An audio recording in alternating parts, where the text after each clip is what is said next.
What I'm going to say in this video won't really apply so much to the casual type of moviegoer or consumer of entertainment. If you're just somebody who pops on a DVD or maybe does a little bit of channel surfing here and there, this type of discussion probably isn't aimed at you. What I'm saying in this video is more directed to the young filmmakers and the people who may be starting out as movie reviewers here on YouTube. Maybe you're just getting into film school, maybe you're at the end of regular school and you're deciding what you want to do with a career, maybe you're expanding your interests in the field of film, television and media in general and you want to start exploring out there. And as you can gather from the title of the video, it's all to do with variety. It's a very, very old phrase, but it's absolutely true. Variety is a spice of life. You have to be able to, if you're really willing to make any kind of career out of any sector of the creative arts, you have to have a broad palette. You have to have a wide array of tastes. You can't just like one thing. And I see it all the time. I see a lot of young guys out there just starting up. Maybe they make a few short films. Maybe they do a few YouTube movie reviews talking about, you know, the new big Marvel movie or the new Adam Sandler thing or whatever, and you just look at them and you're like, look, I admire that you're trying, but it's really obvious you don't have that broad taste palette. You don't have that much knowledge about the medium, you don't have that much of an understanding of how it's evolved, and you don't really have a broad enough perspective of how things have changed and how certain things came and went to really make you stand out that much or even feel like an authority on the subject. For me, if you're going to get into the arts as a serious profession, whether you're making it or whether you want to be a critic of it, you have to enjoy different things or at least give them a try. You can't say, well, I don't like being scared, so I'm never going to watch a horror film. Or you can't say, well, I don't like music, so I'm never going to watch musicals. That doesn't work if you're trying to be some kind of expert in the field or trying to get a broader understanding that will in turn influence your own practice, your own beliefs, and your own views on whatever medium you work in, if it's film, television, radio, sculpture, dance, theater, whatever. For instance, I'm personally not super into monster movies, but I quite enjoyed the 2014 Godzilla film. I quite like the 1976 King Kong remake, cheesy as it is. I'm not a big fan of horror, but Invisible Man is one of my favorite films. Fearless, the Peter Weir film that I've talked about quite a few times before, at first I wasn't very keen on seeing it because I thought, oh, is this going to be really maudlin and beat me over the head with some kind of pro-life message? And then I sit down, I watch it, I'm completely enthralled by it, and in the end it just leaves such a profound impact that even after not having seen it in a while, there are whole sequences I can recall. That's how much it left a mark on me, and how not sappy it was with its message. But I never would have done any of that if I hadn't given myself the ability to just be willing to try it. Of course you're going to have favorites, of course you're going to have things you don't like. You're just human, you're going to have tastes and dislikes because we're all different, and we have different worldviews and different backgrounds and different things that dictate what we will and won't accept.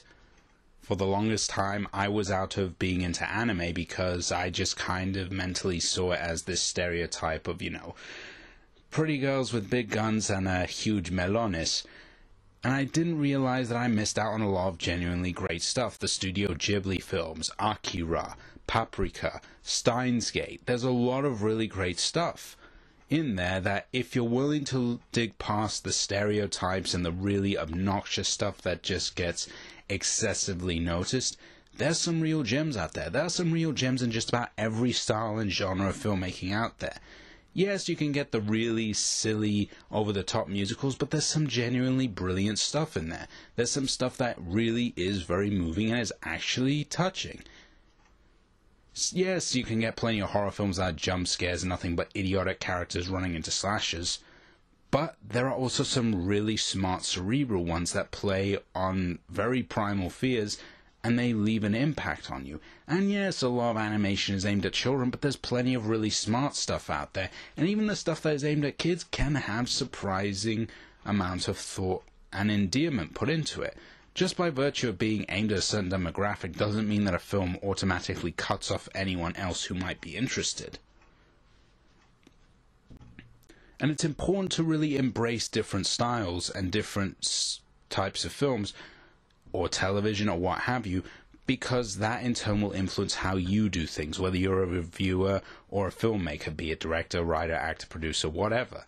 These different films will be part of your psyche, and they will influence you when you're working.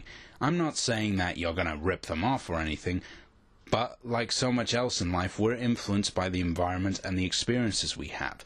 A lot of the things that we create when we're artists come out of our own subjective experiences, from our memories. There's a good reason why in a lot of creative classes they often tell you, make or write what you know.